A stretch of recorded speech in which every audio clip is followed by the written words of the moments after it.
Hi అండి, welcome to Shanti cooking channel. నేను చేసే రెసిపీ చేపల పులుసు చేస్తాను అనమాట. ఇంతకుముందు కూడా చేసినా కానీ పులుసు, కాకపోతే ఒక్కొక్కరు ఒక్కొక్క రకంగా చేసుకుంటారు కదా. మా అత్తమ్మ వాళ్ళు ఒకలాగా చేస్తారు, మా అమ్మ ఒకలాగా చేస్తుంది. ఇంతకుముందు చేసిందేమో అమ్మలాగా చేసిన, ఇప్పుడేమో అత్తమ్మలాగా చేసిన అనమాట. గ్రేవీ తోటి ఎలా చేసుకోవాలో చూపిస్తా. మీరు ట్రై చేసినట్టయితే లాస్ట్ వరకు చూసి ట్రై చేయండి. టేస్ట్ మాత్రం సూపర్గా ఉంటుంది. మనకి రోటీ లేకు కానీ అన్నం లేకు కానీ దేంట్లోకైనా చాలా బాగుంటుంది. టేస్ట్ కూడా సూపర్గా ఉంటుంది. 2-3 రోజులు ఉంటుంది. మనకి ఈ రోజు చేసిన రోజు కన్నా నెక్స్ట్ రోజు మాత్రం బాగుంటుంది. టేస్ట్ సూపర్గా ఉంటుంది. మీకు ఎక్కువ కావాలనుకున్న వాళ్ళు అది పల్చగా చేసుకోవచ్చు. ఇలా ట్రై చేస్తే ఫ్రిడ్జ్లో పెట్టుకోకపోయినా 2-3 రోజులు కంపల్సరీ ఉంటుంది అనమాట. ఈ పులుసు అనేది అంత బాగుంటుంది. టేస్ట్ కూడా సూపర్ ఉంటుంది. మీరు ట్రై చేసినట్టయితే లాస్ట్ వరకు చూసి ట్రై చేయండి, పర్ఫెక్ట్గా వస్తుంది. ముక్క కూడా టేస్ట్ అనేది చాలా బాగుంటుంది. చేపలు అయితే బాగా శుభ్రంగా కడిగి పెట్టేసుకున్నా ఒక 2-3 సార్లు. నేను ఇవి 2 కిలోల దాకా ఉంటాయి. ఇవి కడిగేసుకొని పెట్టేసుకోవాలి. ఫస్ట్ అయితే పసుపు వేసుకున్నాను, 1 స్పూను పసుపు, కొద్దిగా సాల్ట్ వేస్తున్నా. ఇవన్నీ వేసి బాగా ముక్కలు పట్టించుకోవాలి. సాల్ట్ అనేది కొంచెం తగ్గించి వేసుకోవాలి, ఎందుకంటే సాల్ట్ వేసి కడుగుతాం కదా, వాటికి బాగా పట్టుకుని ఉంటుంది. తర్వాత మనకు తక్కువ అయితే వేసుకోవచ్చు అనమాట, లేదంటే ఉప్పు అయితే మరి అంత బాగుండదు. ఇవన్నీ వేసుకొని ఇలా పట్టించుకున్నాం కదా, బాగా ముక్కలకు అనేది పట్టించుకొని పెట్టుకోవాలి. ఒక 2 గంటలు అనేది ఉప్పు, కారము, అల్లం వెల్లుల్లి పేస్ట్ ఇవి పడితే టేస్ట్ అనేది చాలా బాగుంటుంది.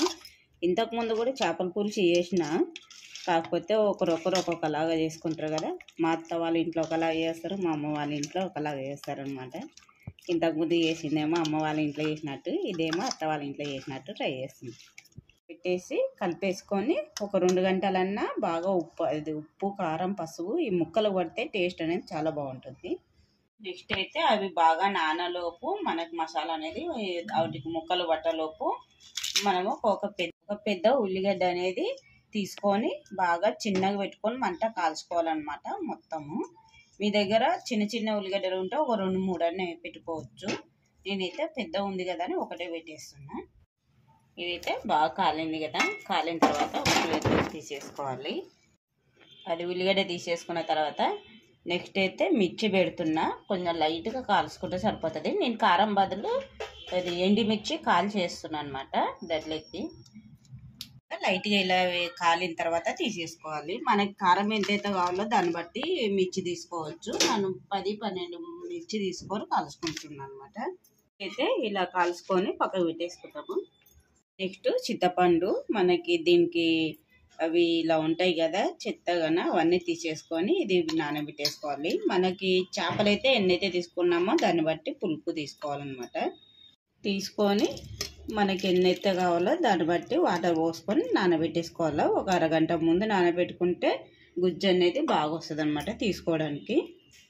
ఒక కడాయి పెట్టేసుకొని మంట అంటించుకొని ఏలకబుడ్డలు, లవంగాలు, మిరియాలు కానీ వేసి కొద్దిగా వేసిన, ఒక 4-5 కానీ. మిరియాలు కొన్ని ఎక్కువ వేసుకున్నా. 1 స్పూను జీలకర్ర వేస్తున్నా. ఇవి వేసుకొని ఒక 2 స్పూన్లు ధనియాలు వేస్తున్నా. ధనియాలు కానీ వేసుకొని అవన్నీ మసాలాలు వేసుకొని కొద్దిగా లైట్గా ఫ్రై చేసుకోవాలి. ఇవి లైట్గా ఫ్రై అయినావు కదా, కొబ్బరి వేసుకోవాలి. కొద్దిగా ఒక సగం కొబ్బరి గిన్నె వేసుకున్నాను అనమాట. లైట్గా ఫ్రై అయింది కదా, ఇప్పుడు కొంచెం మెంతులు వేస్తున్నా. నేను కొద్దిగా వేసుకోండి, మరీ ఎక్కువ వేసుకుంటే చేదు వస్తుంది. కంపల్సరీ వేసుకోవాలి చేపల పులుసు లేదు మనం అనేది. మెంతులు వేసుకోవాలి, వేసుకుంటేనే టేస్ట్ అనేది బాగుంటుంది అన్నమాట. ఫ్రై అయినావు కదా, 1 స్పూను గసాలు అనేది వేసుకోవాలి. మీకు కావాలంటే ఎక్కువ కూడా వేసుకోవచ్చు. మనం గసాలు ముందే వేసినామనుకో తొందరగా కలర్ చేంజ్ అవుతుంది, మాడిపోయినట్టు అవుతుంది అనమాట. అందుకే లాస్ట్లో దింప ముందు వేసేసుకోవాలి. ఈ మసాలా అయితే కలర్ చేంజ్ అయింది కదా, ఇలా అయిన తర్వాత స్టవ్ బంద్ చేసుకొని మిక్సీ జార్లోకి తీసేసుకోవాలి. ఇవైతే దీనిలో తీసేసుకోవాలి, మిక్సీ జార్లో తీసేసుకొని పౌడర్ లాగా చేసేసుకోవాలి. ఇలా వేసేసుకున్న తర్వాత ఒక 2-3 కానీ ఒక 4-5 కానీ వెల్లుల్లి రొబ్బెలు వేసేసుకోవాలి. పొట్టి తీసేసుకొని వేసుకోవాలి. ఒక 4-5 ఏమో వెల్లుల్లి పొట్టి తీసేసుకున్నా, ఒక 2 ఏమో పొట్టి తీసేసుకోకుండా వేసుకున్నా. ఎట్లనే వేసుకోవచ్చు, మన ఇష్టం అది. ఇది మిక్సీ పట్టుకోవాలి పౌడర్ లాగా. మసాలా అనేది ఇలా మిక్సీ పట్టేసుకున్న తర్వాత ఇది మొత్తం ఒక గిన్నెలు తీసేసుకుందాము. మసాలా అంతా ఇలా పౌడర్ చేసుకునేది పక్కకు తీసేసుకున్నాం కదా, ఇది పక్కకు పెట్టి ఇందాక ఎండుమిర్చి ఫ్రై కాల్చుకున్నాం కదా, ఇది తీసుకొని మసాలా అయితే మిక్సీ జార్లో పట్టేసుకున్నాం కదా, అదే మిక్సీ జార్లో తీసుకొని ఇది కొంచెం పౌడర్ లాగా వేసుకోవాలి. ఎండుమిర్చి అయితే ఫస్ట్ ఇలా మిక్సీ పట్టుకున్న తర్వాత ఉల్లిగడ్డ అయితే మనం ఇలా కాల్చుకున్నాం కదా, ఇది పొట్టు మొత్తం తీసేసుకొని వేసేసుకోవాలి. ఎందుకంటే పైన నల్లగా ఉన్నది వేస్తే చేదు వస్తుంది అనమాట. ఇది వేసేసుకొని టమాటాలు అయితే ఒక రెండు పెద్ద సైజు ఉండేటివి కట్ చేసుకొని చిన్న చిన్న పీసులాగా వేసేసుకోవాలి. మరి చిన్నగా కాదు, కొంచెం పెద్ద పీసులాగా వేసుకొని మిక్సీ పట్టుకోవాలి. తర్వాత వెల్లుల్లిపాయలు అయితే కొన్ని పొట్టు తీసి కొన్ని పొట్టు తీయకుండా వేసుకుంటున్నా. ఉప్పు అయితే ఇందాక మనం దాంట్లో వేసినాం కదా, కొంచెం వేస్తున్నాను అనమాట, రాళ్ళు ఉప్పు, ఎక్కువ అవసరం కూడా లేదు. అలా అయితే మిక్సీ పట్టుకున్న తర్వాత లాస్ట్ కొద్దిగా చింతపండు అయితే నానబెట్టుకున్నాం కదా, మనం ఇది మొత్తము ఇట్లా గుజ్జులాగా చేసేసుకోవాలి. ఈ పిప్పు ఉంటే మనం తీసేసుకోవాలి.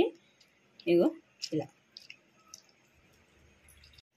మనము కొంచెం కొంచెం పోసుకొని ఇది మిక్సీ పట్టుకోవాలి, మొత్తం పేస్ట్ లాగా చేసుకోవాలన్నమాట. మొత్తము చింతపండు రసం వేసుకొని ఇలా మొత్తం పేస్ట్ లాగా చేసేసుకొని పక్కకి పెట్టేసేసుకోవాలి. నెక్స్ట్ అయితే ఒక లోతైన కడాయి పెట్టేసుకోవాలి. చేపల పులుసుకి కొంచెం కడాయి అనేది కొంచెం గుంతలాగా ఉన్నది అయితేనే బాగుంటుంది. నెక్స్ట్ ఆయిల్ వేసేసుకోవాలి. మన కర్రీ జరిపేటంతా ఆయిల్ వేసేసుకోవాలి. ఆయిల్ ఇటెక్కిన తర్వాత కొంచెము అది ఆవాలు వేస్తున్నా, కొద్దిగా జీలకర్ర వేస్తున్నా. మనం వేసుకున్న కొంచెం కలర్ చేంజ్ అయిన తర్వాత మిర్చి కట్ చేసుకొని వేసుకోవాలి. అవి వేగుతున్నాయి కదా, కొద్దిగా కరివేపాకు కొంచెం కలర్ చేంజ్ అయినాయి కదా, ఆ టైంలో ఒక స్పూన్ అల్లం వెల్లుల్లి పేస్ట్ అనేది వేసుకోవాలన్నమాట. ఇప్పుడు కొంచెం పచ్చివాసన పోయేదాకా ఫ్రై చేసుకోవాలి. అప్పుడు కొద్దిగా వేసుకున్నాం కదా, ఇప్పుడు ఒక స్పూన్ వేసుకోవాలన్నమాట.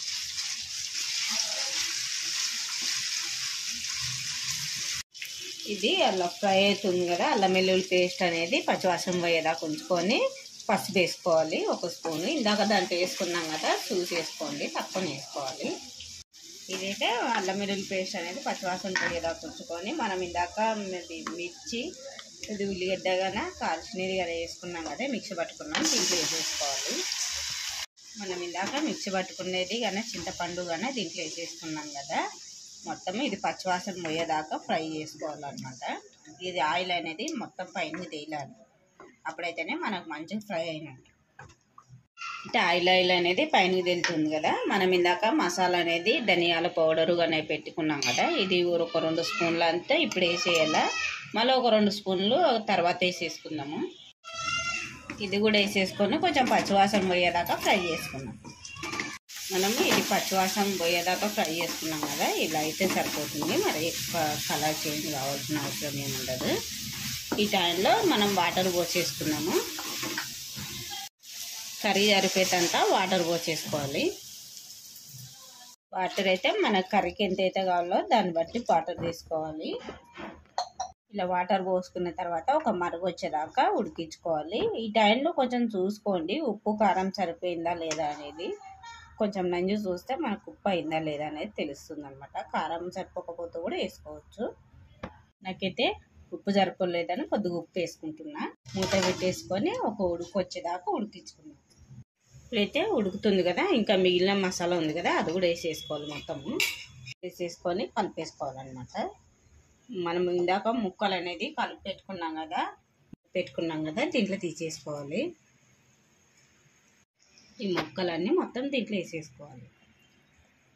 గంటె పెట్టి కలపొద్దు, కలపకుండానే ఇది బట్ట పట్టుకొని ఇలా దాన్ని కలిపితే అయిపోతుంది అనమాట. ఎందుకంటే పీసులు అనేది ముక్కలుగా పీసుల్లాగా అయిపోతాయి. ఇవన్నీ ఇలా వేసేసుకున్న తర్వాత ఒక 10 నిమిషాలు ఉడకాలి. ఉడికిన తర్వాత కర్రీ అనేది ఇలా ఆయిల్ అనేది పైనకి తేలుతుంది కదా, ఒక 2 నిమిషాలు అలా ఉంచేస్తాము. ఇంకా ఇది కదపొద్దన్నా కదా గరిటెతోని, ఎందుకంటే ఇవి తునిగిపోతాం అనమాట, నుసి అయిపోతుంది. ఇలా కలిపితే అయిపోతుంది. ఇది మొత్తము ఆయిల్ అనేది ఇలా సపరేట్ అయిపోయింది కదా. ఇలా అయిన తర్వాత కర్రీ ముక్కలు కూడా బాగా ఉడికింటాం అనమాట. లాస్ట్లో కొత్తిమీర కానీ కరివేపాకు కానీ వేసుకొని దింపేసుకోవడమే. నా దగ్గర అయితే కొత్తిమీర లేదని కరివేపాకు వేసి దింపేస్తున్నాను నేను. ఎక్కువ కలపొద్దు, బట్టతోనే ఇలా కలుపుకోవాలంటే. పులుసు అనేది ఇలా ఉంటే చిక్కగా ఇలా ఉంటే సరిపోతుంది. మీకు ఇంకా పలుచగా కావాలనుకుంటే కొంచెం వాటర్ ఎక్కువ పోసుకొనైనా చేసుకోవచ్చు. మళ్ళీ మనకు పూర్తిగా చల్లారిన తర్వాత ఇంకా కొంచెం చిక్కబడుతుంది అనమాట. ఇలా ఉన్నప్పుడు స్టవ్ బంద్ చేసుకోవాలి. మీకు కావాలనుకుంటే ఇంకా కొంచెం ఉడికించుకొనైనా పెట్టుకోవచ్చు. ముక్కలు మాత్రం మెత్తగా ఉడకకుండా చూసుకోవాలి. పులుసు మొత్తం ఒక గిన్నెలో వేసేస్తున్నాను నేను. కర్రీ అయితే చూసిరు కదా, చేపల పులుసు చాలా బాగుంది. టేస్ట్ కూడా సూపర్గా ఉంటుంది. వీడియో అయితే చూసిరు కదా, వీడియో నచ్చినట్టయితే లైక్ చేయండి, షేర్ చేయండి, సబ్స్క్రైబ్ చేయండి. ఎలా వచ్చిందో మీరు ట్రై చేసి కామెంట్లో తెలియజేయండి.